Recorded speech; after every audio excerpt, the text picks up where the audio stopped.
A minha fala é em 4 grandes blocos. O primeiro bloco, na verdade, é uma provocação a vocês. Sei que todo mundo almoçou, está tentando resistir ao sono, mas eu queria saber desta audiência qualificada quem aceitaria ficar sentado nessa sala por 8 horas seguidas para receber 40 mil reais por mês. Levanta a mão.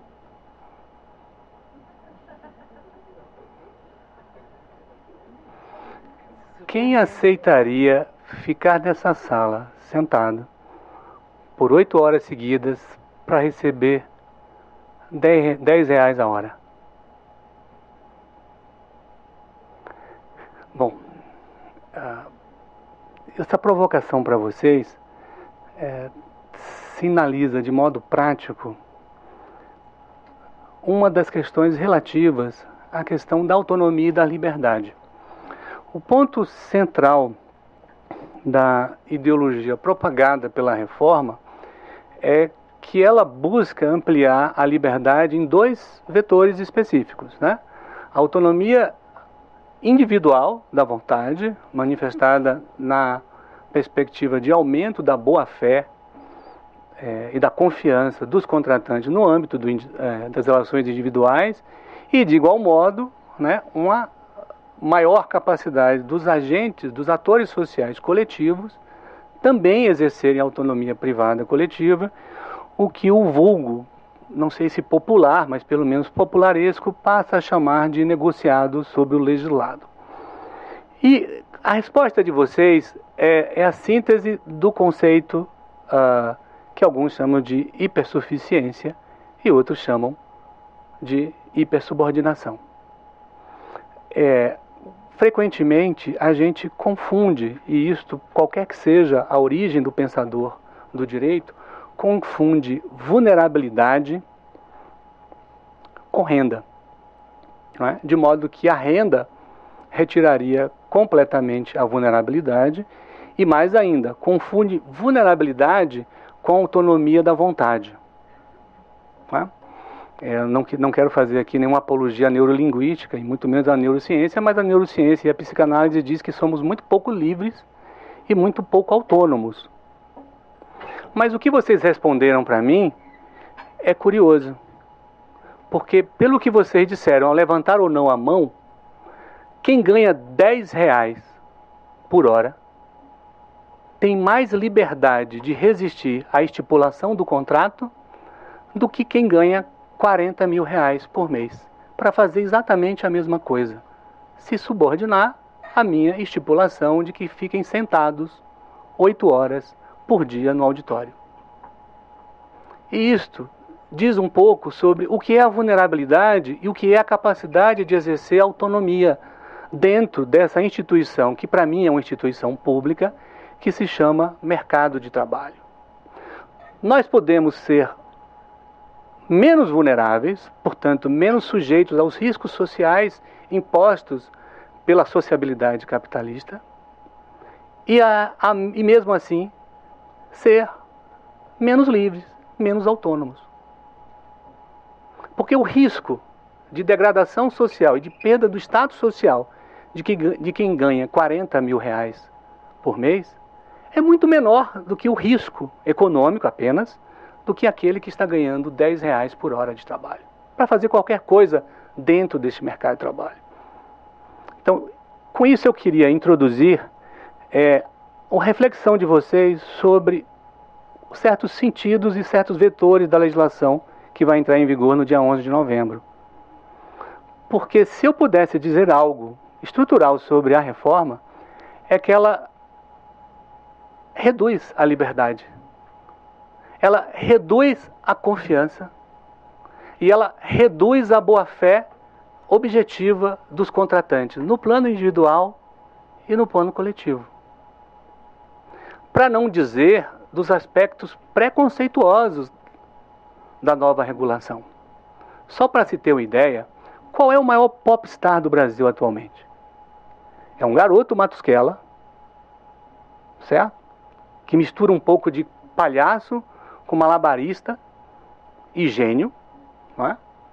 Numa coisa intuitiva, que é jogar futebol. Pois bem, Neymar, segundo a nova legislação, não se enquadra no conceito de hipersuficiência, mesmo com seus 200 milhões de euros anuais. Sabe por quê? Porque o artigo 444 exige que o Neymar tenha nível superior. Não adianta ter apenas uma renda poupuda que seja superior a 2 pisos do benefício máximo da Previdência Social. É necessário que, para o exercício da hipersuficiência, nos termos do artigo 444 da CLT, o trabalhador tenha diploma de nível superior. Não conheço tese antropológica recente que estabeleça que a complexidade e a autonomia e a subjetividade do ser humano esteja vinculada à especialização em qualquer área do conhecimento, e muito menos que essa seja de nível superior. Então, voltemos aqui, isso é uma reflexão apenas rápida, voltamos aqui a usar conceitos para o exercício da cidadania, dos direitos civis, dos direitos sociais, que são equivalentes aos conceitos utilizados para o exercício do direito civil e para o exercício do direito político do século XIX.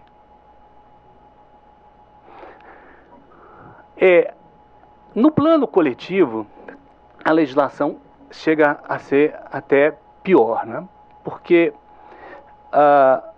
no que pertine à autonomia coletiva privada, este tal hipersuficiente ou hipersubordinado, ele ganha poderes equivalentes de contratação à entidade sindical.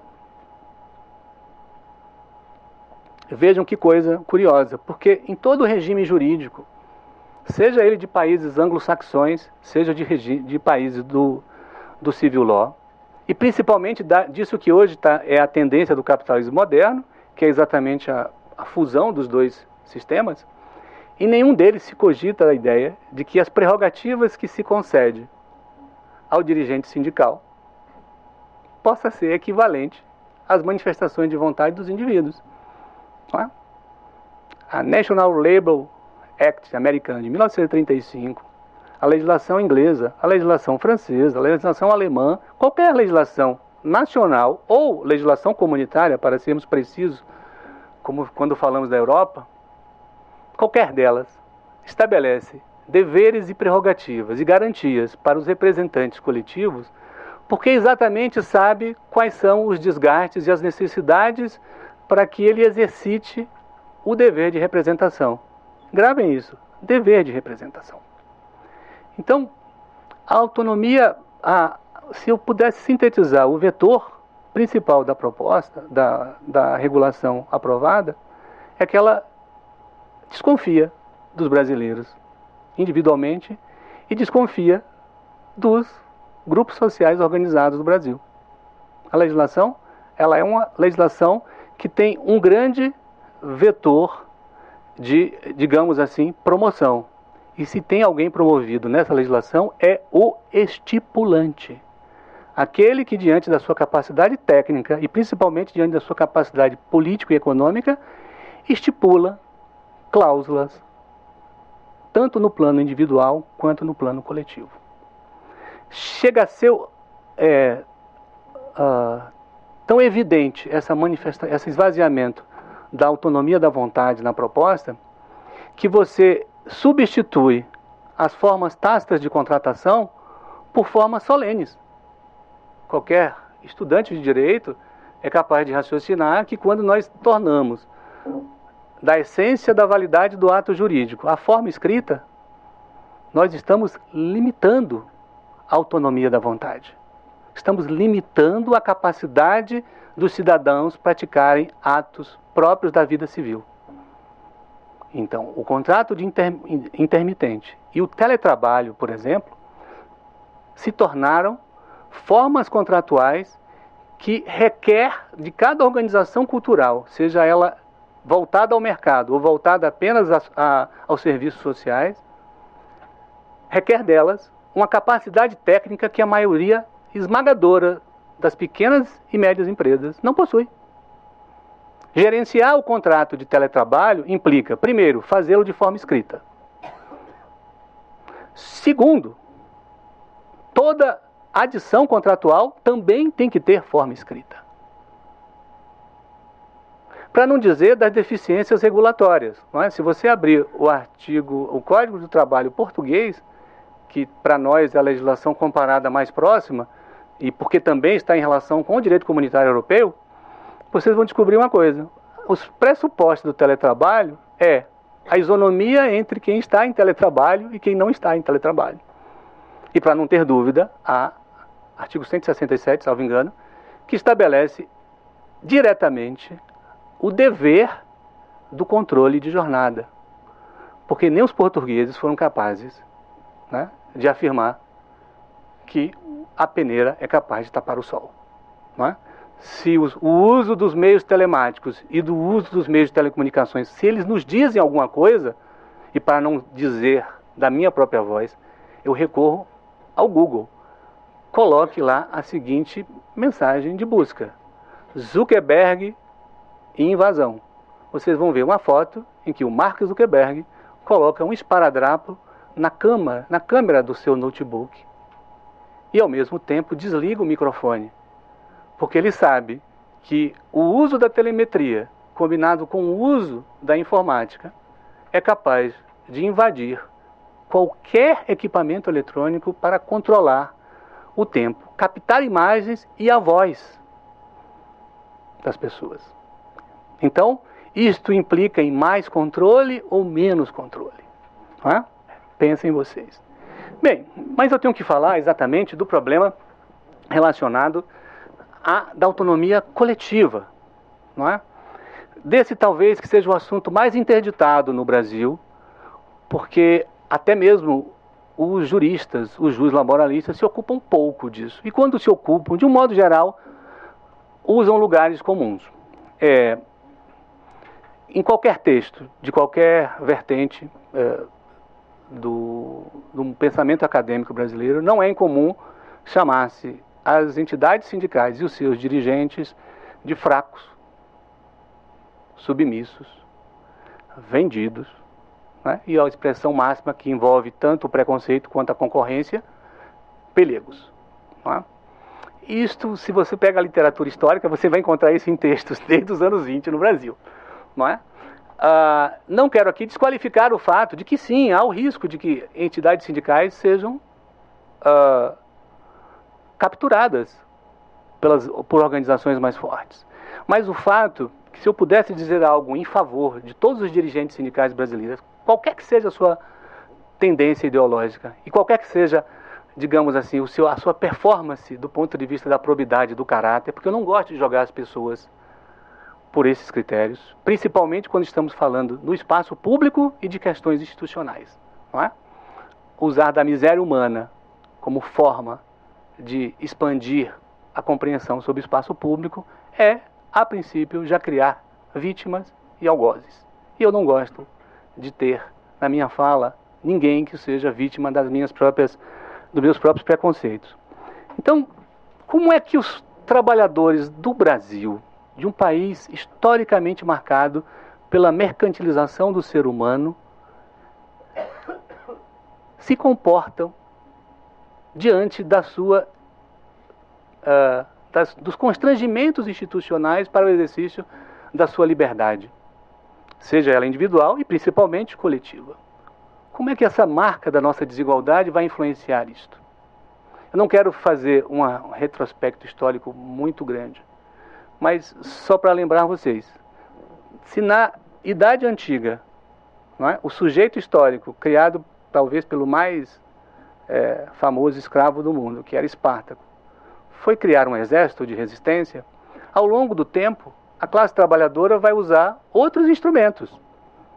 Fundar associações, guildas, corporações, fundar sindicatos quando lhe é permitido, e quando a consciência e o adensamento da sua sociabilidade lhe permitiu, fundar partidos, digamos assim, socialistas, para não ferir a suscetibilidade de ninguém, sejam eles de coloração comunistas, sejam socialistas cristãos, sejam socialistas utópicos, sejam socialistas de base material. É dessa institucionalidade que nascem as lutas sociais do século XIX e do século XX. No caso do Brasil, isso é mais palpitante. Então, os trabalhadores do Brasil sempre fizeram dos frestos de liberdade, da esfera de liberdade que lhe foi permitida, o seu espaço de luta, reconhecimento, né? E, se possível, articulação, para impulsionar de modo mais positivo, né, a sociabilidade da classe trabalhadora. E o que vivemos com a Lei 13.467 me parece que é a seguinte perplexidade: como é que o capitalismo periférico, que é o capitalismo brasileiro, pretende se inserir nas cadeias de valor globais? Bem, eu queria primeiro derrubar um mito. O primeiro mito que eu queria ver se eu consigo derrubar na cabeça de vocês é dizer que no Brasil não tem negociação coletiva. Existe negociação coletiva no Brasil, e muita. E falo isso com lastro na realidade. Não sei se está passando o slide aí para vocês. Mito e realidade praticadas. Tá, não é nele? Então, deixa eu pegar aqui o...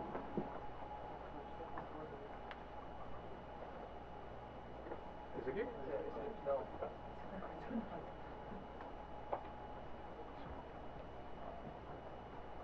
Passa aqui mesmo? Ah, tá. Então me dá o microfone de mão. Bom, tá pequenininho ali, mas é o seguinte, isso aí são dados extraídos do mediador.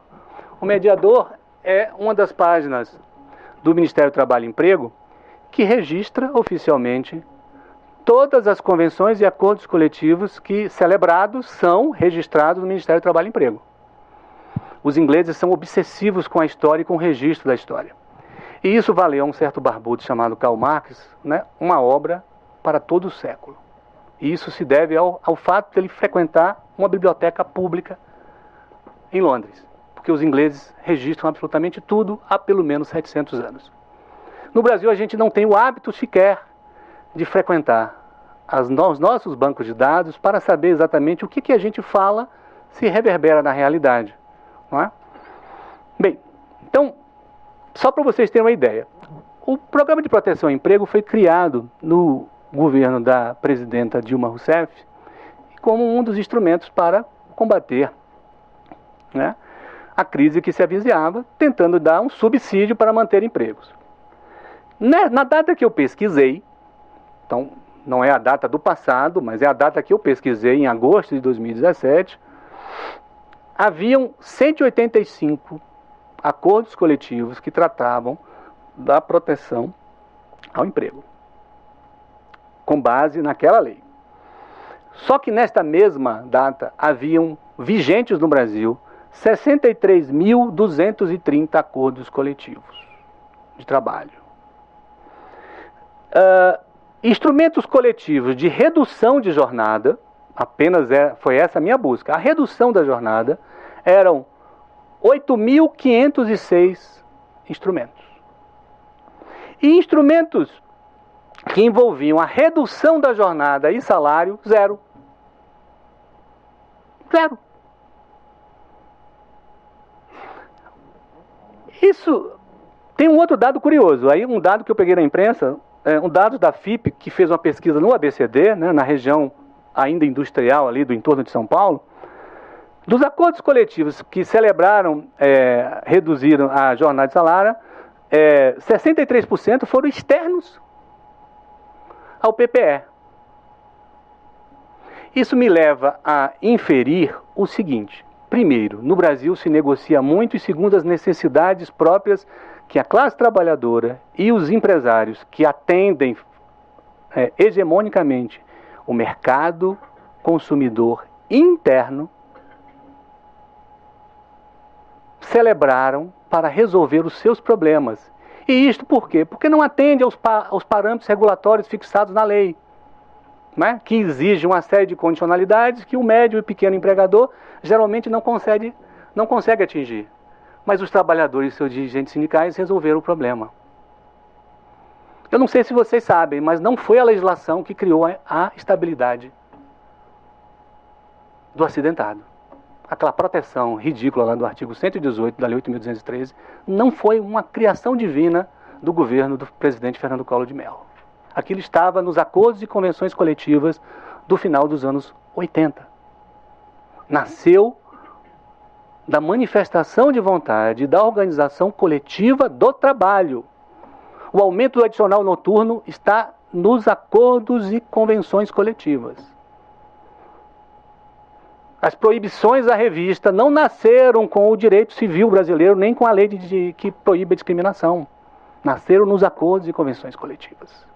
Então, na janela, na fresta criada por um regime em que, a despeito da Constituição, pelo menos desde 1934, induzir a negociação coletiva e a autonomia privada coletiva, nesta fresta, né, que é mais marcada pelas relações sociais materiais, pela cultura do que pela forma jurídica, os trabalhadores sempre usaram da autonomia privada coletiva para celebrar acordos. E celebrar acordos, né, deixa eu mostrar aqui para vocês.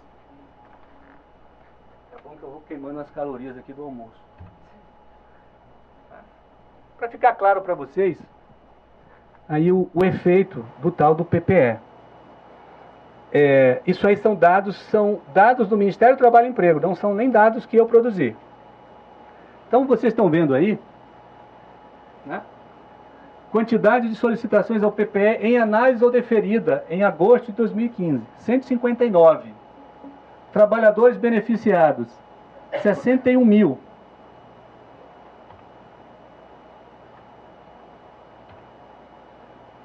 Subsídios dados pelo FAT. Os subsídios já concedidos somente em agosto, 156 milhões de reais para a proteção. Depois dessa pequena recuperação econômica dos últimos meses, basicamente não houve nenhuma renovação, nem de layoff no estado de São Paulo, pelo menos, nem há novos programas de seguro-emprego, que é o nome que o atual presidente da República substituiu o programa de proteção ao emprego. Setores abrangidos por esses PPEs, né? Não vou dizer a vocês quais são os setores abrangidos por 8.506 acordos coletivos. Não é? Pega tudo. Comércio, indústria, biscoitos, vestuário, tudo. Bom, mas os setores abrangidos pelo PPE, estão aí. Automobilístico, a construção civil, as grandes empreiteiras, essas mesmas que nós estamos vendo no nosso cotidiano, setor fabril, metalúrgico, etc. Agora, olha a dispersão disso na federação. A locomotiva política do país, inclusive essa que perpetrou aí esse estado, essa sensação, né, de exceção permanente na sociedade brasileira, que fragilizou as instituições, além de reclamar da indigência da federação, ficou com 91 dos 159 acordos coletivos, e a maioria dos subsídios. Bom, se a gente pudesse tipificar, não é,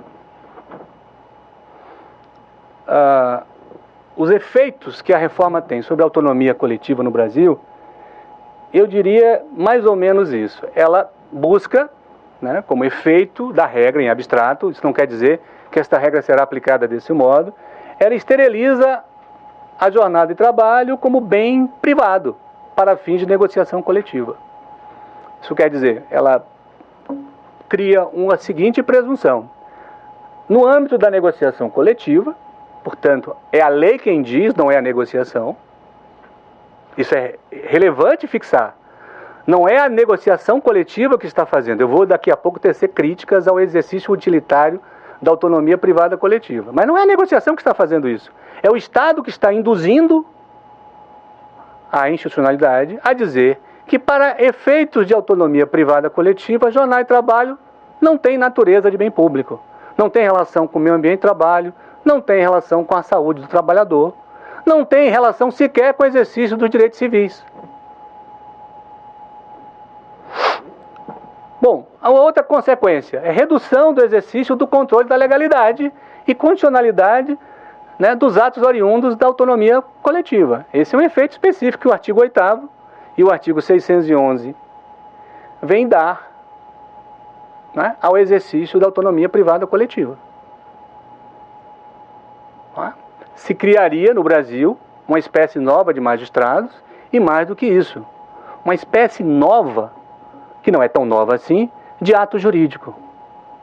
Um ato jurídico que, por presunção legal, está imunizado à jurisdição, tal qual os atos relacionados com a segurança nacional. Eu lembro isso porque eu fui, como eu fui juiz titular em Tatuí existe o projeto Aramar, que é um projeto militar que envolve o uso da energia nuclear para fins de segurança nacional. E quando eu cheguei na vara, os advogados pensaram assim, nossa, chegou esse juiz aí agora que a gente vai ganhar essas ações de insalubridade mesmo. A primeira coisa que fiz foi proibir as perícias na instituição. Poxa, mas o senhor negou o acesso à justiça? Não, não neguei. É que não havia necessidade do acesso à justiça. Havia uma obra de construção civil e a causa de pedir era a exposição a radioisótopos. Eu falei, uai, mas os radioisótopos nem chegaram lá ainda e já estou periciando? Mas, além disso, a Marinha sempre sustentava, na sua manifestação nos autos, que a área era de segurança nacional e que, portanto, não podia haver a mesma publicidade dos outros processos, etc. Até então, os juízes tinham mantido isso aberto, os processos. Então, eu fiz duas pequenas alterações. Olha, em relação à insalubridade, vocês vão ter que melhorar a causa de pedir para relacionar ela com construção civil. Né? Perícia sobre radioisótopos não me faça praticar um ato dessa natureza.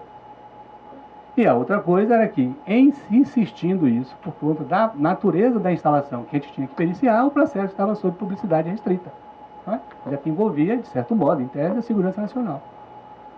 E pode classificar documentos relacionados com a segurança nacional para relativizar o exercício da jurisdição, para dilatar no tempo, né? A gente pode ter acesso a um documento de segurança nacional depois da desclassificação do documento. Né? É assim mesmo que a gente descobre muitas coisas que aconteceram no Brasil, por quê? Porque os americanos vão desclassificando seus documentos de 50, de 70 anos atrás, e a gente descobre qual foi a participação, né, do Departamento de Estado em certos atos históricos da sociedade brasileira. Pois bem, não tem essa profundidade, mas em tese, né, o legislador pretendeu dar o mesmo grau de imunização. Os juízes deixam de ter a possibilidade de interpretar de modo profundo esses atos. Bom, a outra coisa que é mais curiosa é que por que não é possível subverter o princípio constitucional da contínua melhora das condições de trabalho da classe trabalhadora, que é direito fundamental, enquanto durar o regime civilizatório da Constituição de 1988, direito irredutível, né, protegido pela cláusula de não retrocesso social. A regra vem e diz, né, que presume que os atos manifestados pela autonomia privada coletiva são atos mais benéficos. Vejam só, novamente, não se trata de privilegiar o negociado sobre o legislado, mas é o legislado que está induzindo a compreensão de que toda negociação é em si benéfica. E, por fim, a tentativa de esterilizar aquilo que já não era muito discutido no Brasil, que é a tal da teoria do conglobamento. Não é? Bom, toda a relação negocial implica a fixação de utilidades contrapostas, a negociação própria dessas utilidades e a celebração, num termo escrito, né, de como se resolveu a controvérsia, o que se concedeu, né, reciprocamente, se for o caso, para que se possa fazer a avaliação, inclusive do ponto de vista jurídico, se o ato foi manifestado de boa-fé. Só vou usar aqui os termos próprios do Código Civil, hein, gente? Se o ato, né, na negociação estipulada não implica lesão a terceiros, não é? Mas, no entanto, a reforma vem e diz que não é necessário, para compreender a natureza mais benéfica da convenção coletiva ou do acordo coletivo, não é, a comparação de cláusulas fixadas no instrumento. Então, isso resulta naquilo que eu tenho chamado, deixa eu passar para vocês aqui, da tentativa de criar no Brasil, não é, algo que é mais antigo do que o positivismo jurídico. É isso que eu chamo de hermenêutica estacionária. Ela se baseia na ideia de que a limitação da interpretação da autonomia coletiva aos elementos de constituição do negócio jurídico, a ideia de uma neutralidade jurisprudencial, o que revela, de certo modo, uma busca de dizer que aquele texto originário é o texto a ser mantido. Então, a jurisprudência não pode ampliar, né, pela formação histórica da jurisprudência, direitos, nem tampouco restringi-los. E, por fim, você estabelece um conflito entre as alterações do artigo 8º da CLT e a criação do sistema de precedentes. Porque a reforma do Código de Processo Civil interfere relativamente na própria interpretação que temos que dar aos negócios jurídicos celebrados no âmbito do contrato individual e principalmente do contrato coletivo de trabalho. Eu contraponho a isso, e aqui me encaminho para a última fase da minha fala, a ideia de uma jurisprudência garantista.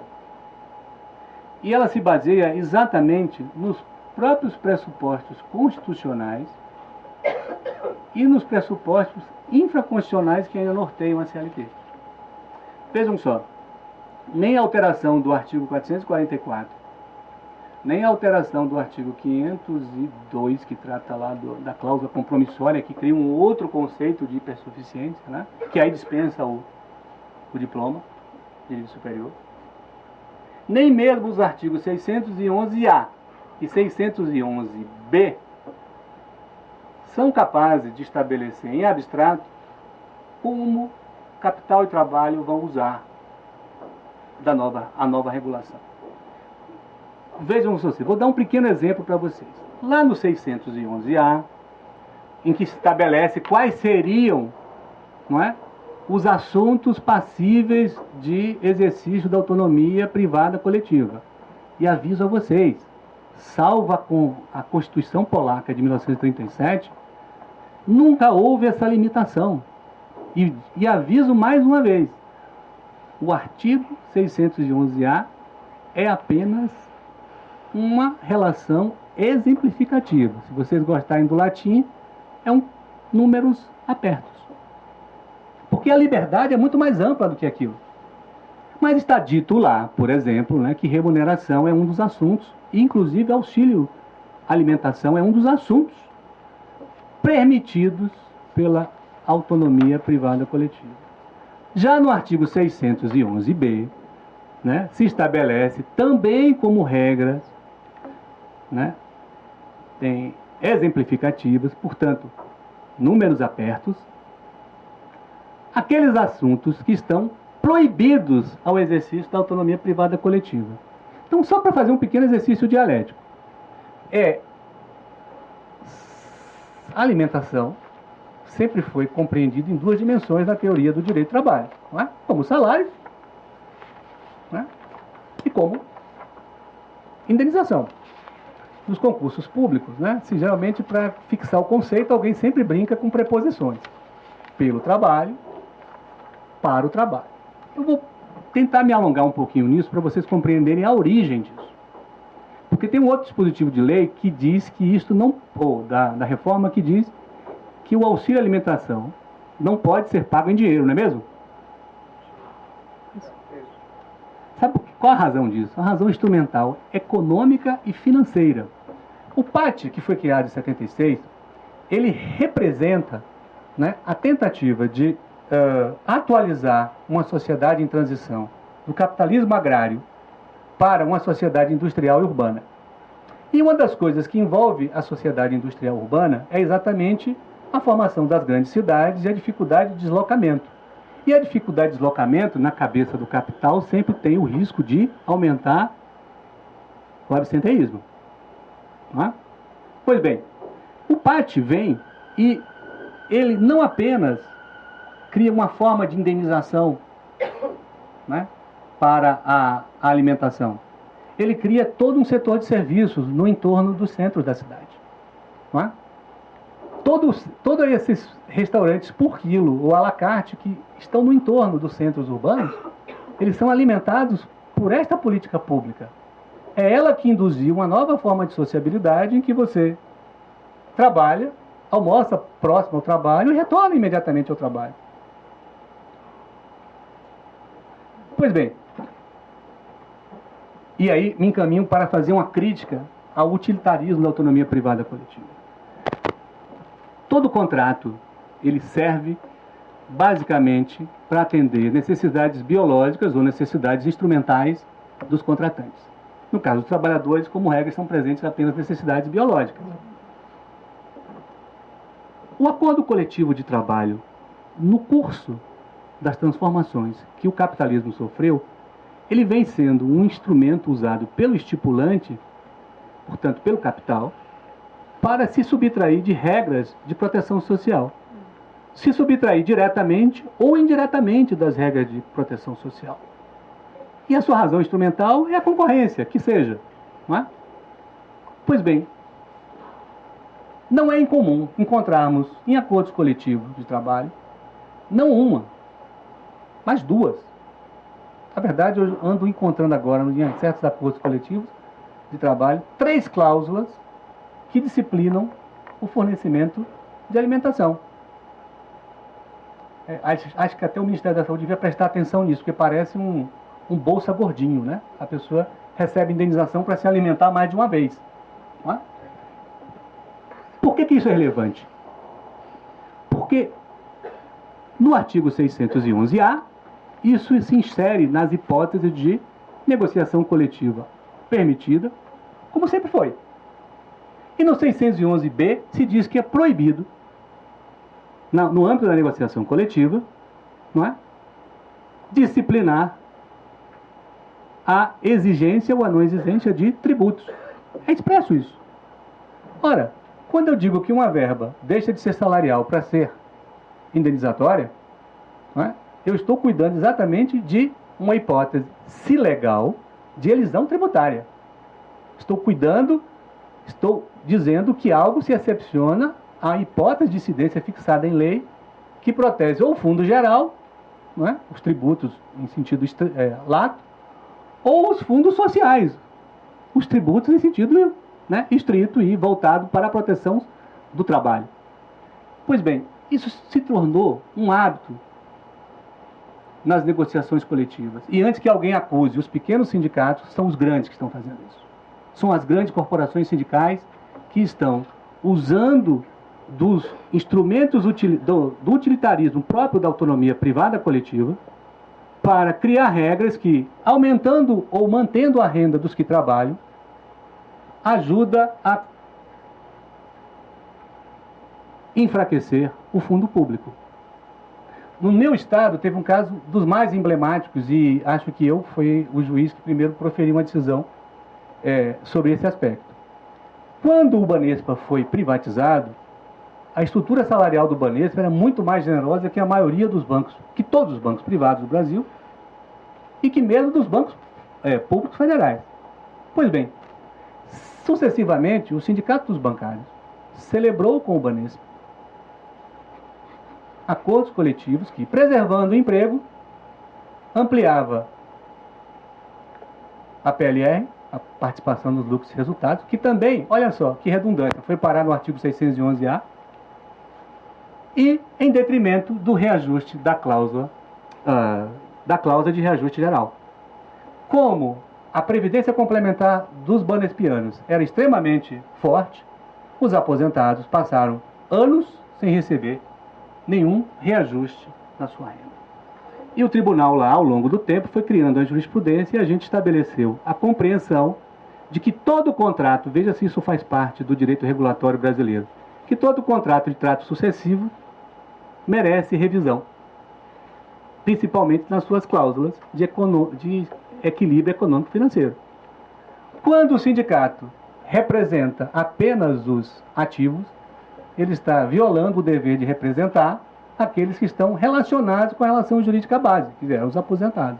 E aí o tribunal passou a conceder, no âmbito da reclamação individual, revisões das aposentadorias.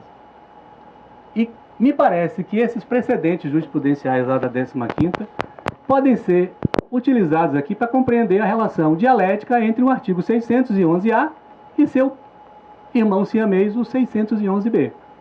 De modo que ali será sempre possível compreender onde a autonomia privada coletiva atendeu corretamente a utilidade, o utilitarismo próprio dos contratos, ou quando ela violou direito de terceiros. Seja o terceiro um direito difuso, a sustentabilidade da Previdência, seja o terceiro um terceiro mais concreto, como a União e o seu direito de arrecadar tributos. Dei esse pequeno exemplo, mas vocês podem formular várias hipóteses sobre o que no artigo 611-A pode ser compreendido como melhora das condições de vida da classe trabalhadora e aquilo que, mesmo que negociado, esteja em dissonância, nem precisa ser com os preceitos constitucionais, mas com as próprias regras contidas no artigo 611-B. E será necessário fazer esta relação dialética o tempo todo.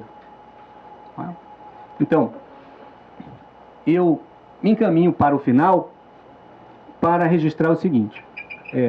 Fora esses pequenos aperitivos que dei a vocês, há muitas outras manifestações de vontade que serão necessárias compreender no contexto mais amplo do direito constitucional. E aí, os instrumentos de hermenêutica são ainda mais eficientes. O sindicato no Brasil, ele continua sendo coartado na sua liberdade, porque a autonomia privada coletiva, ela é um dos elementos da liberdade. É, na verdade, o elemento derivado da liberdade.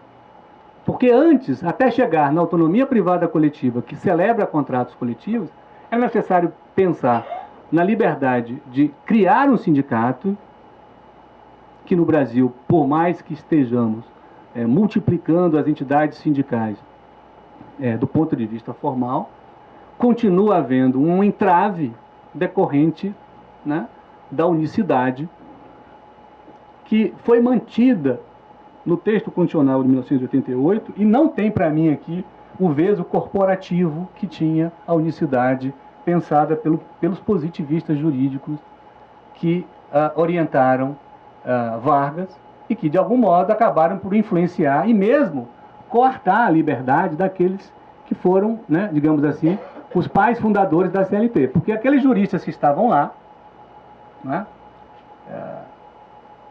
Susequinde, Pimenta, com certeza teriam ideias mais profundas sobre negociação coletiva e sobre organização coletiva do trabalho.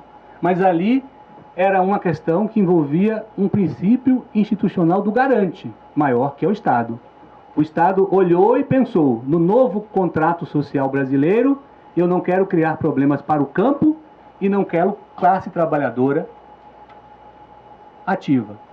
Então, eu quero unicidade e direitos sociais seletivos, sem atingir domésticas, sem atingir o campo. A unicidade sindical prevista em 1988 me parece que tem uma lógica própria já do funcionamento de uma democracia, de uma sociedade urbana, em que os próprios agentes sindicais, os próprios atores do movimento sindical, preferiram o status quo do que estabelecer a liberdade. E isto condiciona a capacidade de manifestação de vontade. Portanto, para pensar o Brasil e pensar a defesa do seu texto constitucional, é necessário fixar essa ideia.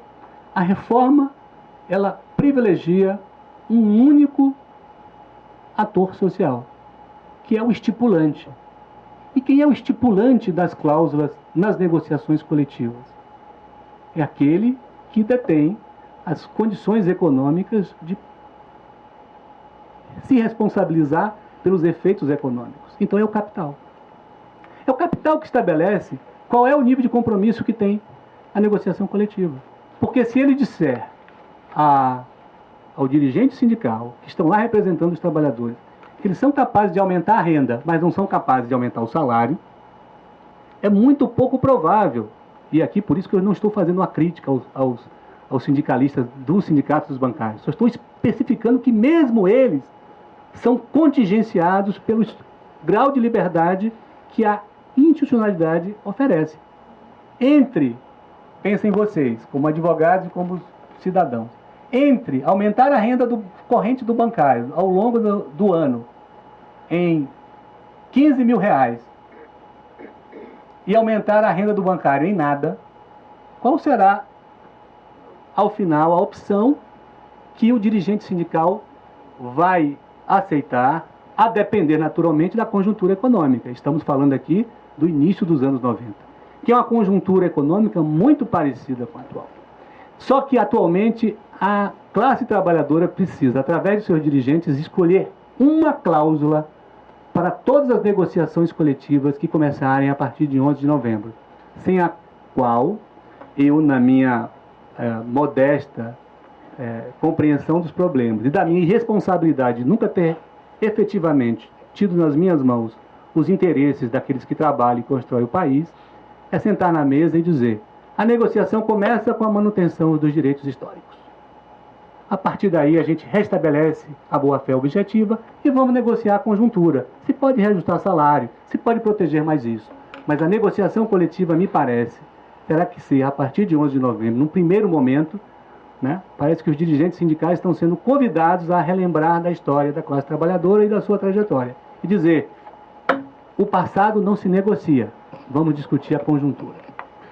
Se é isto, aos juristas eu daria um outro conselho. O passado a gente tem que revolver e o futuro pertence a quem defender e garantir a Constituição da República. Muito obrigado.